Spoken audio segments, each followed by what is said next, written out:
Halo teman-teman, di video kali ini kami akan membahas salah satu materi yang penting dalam akuntansi manajemen, yaitu anggaran kas statis. Jadi, apa sih sebenarnya anggaran kas statis itu? Dan bagaimana sih cara menyusunnya? Biar kalian paham, yuk teman-teman simak video berikut ini. Sebelum kita masuk ke pembahasan utamanya, teman-teman pasti sudah tahu ya apa itu kas. Kas merupakan salah satu bentuk aset likuid yang paling penting di suatu perusahaan. Apa itu artinya? Hal ini berarti bahwa kas dapat langsung digunakan dan tanpa perlu dikonversi ke dalam bentuk uang terlebih dahulu. Lalu, untuk apa sih kas ini digunakan? Kas dapat digunakan sebagai alat pembayaran utama berbagai kebutuhan, seperti kebutuhan pembayaran gaji karyawan, pembelian bahan baku.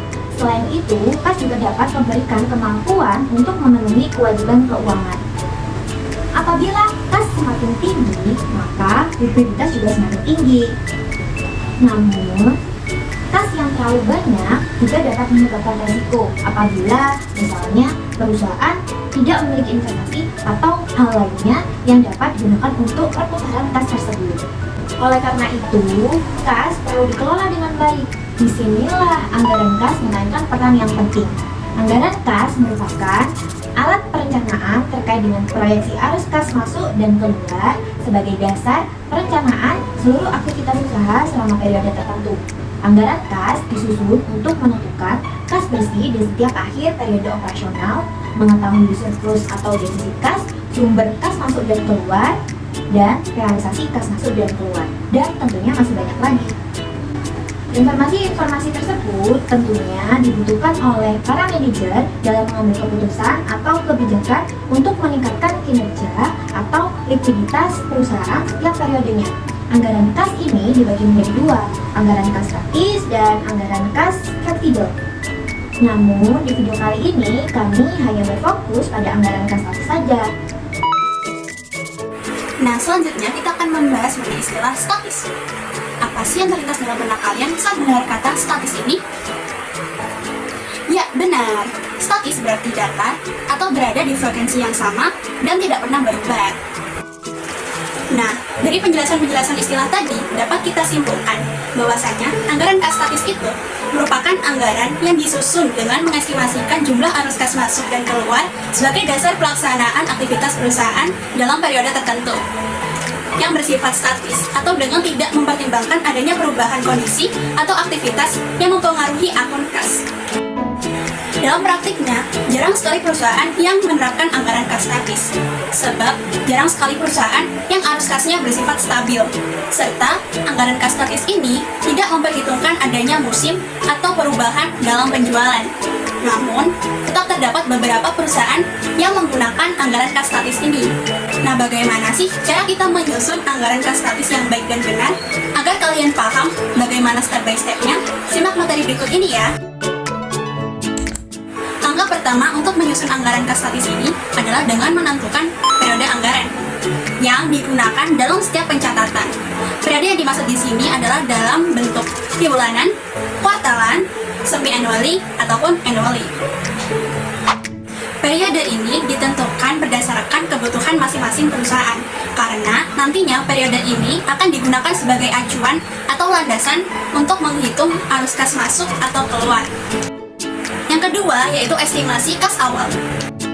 Nah, langkah yang kedua yakni perusahaan menentukan saldo kas mereka pada saat awal periode, yakni biasanya dengan mengestimasikan berdasarkan total saldo akhir pada saat periode sebelumnya.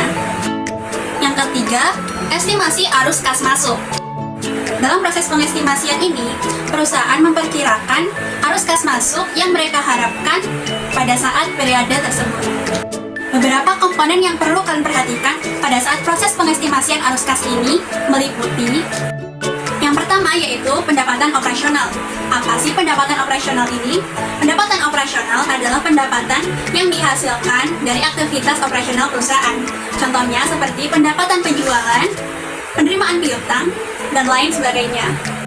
Yang kedua yaitu pendapatan investasi. Dari namanya sendiri dapat kita simpulkan pendapatan investasi ini adalah pendapatan yang dihasilkan dari investasi. Contohnya seperti bunga deposito ataupun dividen. Dan yang terakhir yaitu pendapatan pendanaan.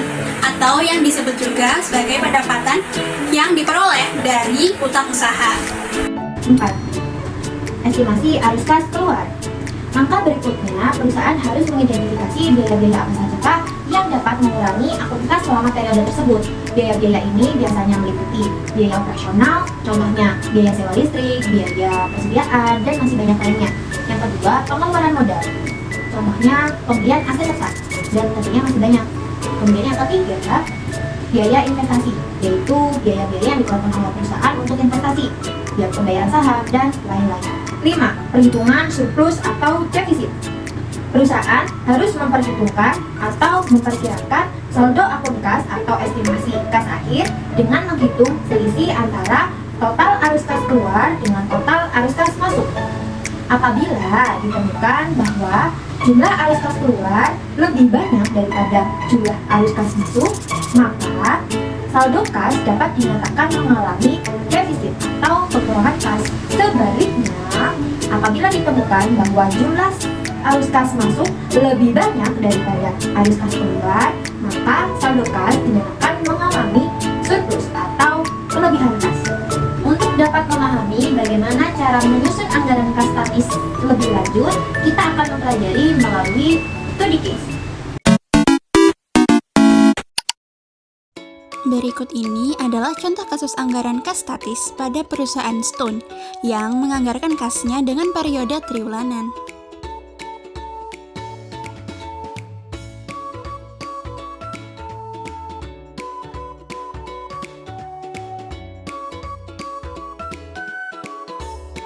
Dari informasi-informasi di bulan Januari tersebut, dapat kita masukkan ke dalam tabel anggaran kas statis. Nah, berikut ini adalah format tabel anggaran kas. Langkah yang pertama, kita perlu memasukkan saldo awal kas bulan Januari, di mana perusahaan Stone memiliki data saldo kas akhir periode sebelumnya sebesar 50 juta rupiah, sehingga dapat dimasukkan ke dalam saldo kas awal bulan Januari.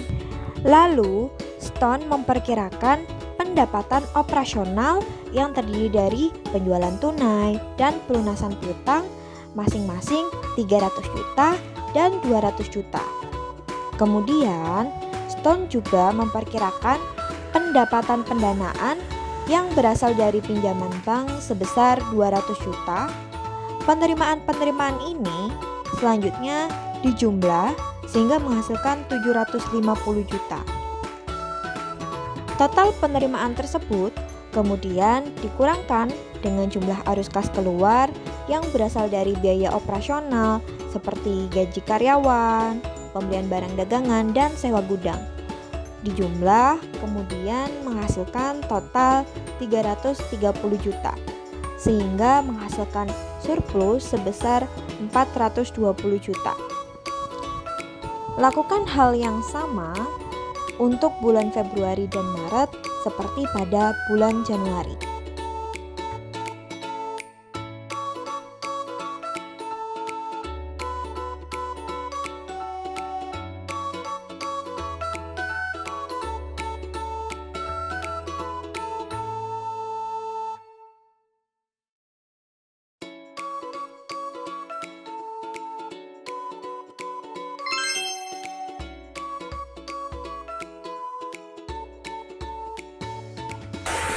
Nah, sekian penjelasan dari kami tentang anggaran kas statis. Ada kurang lebihnya kami mohon maaf. Sampai jumpa di lain waktu.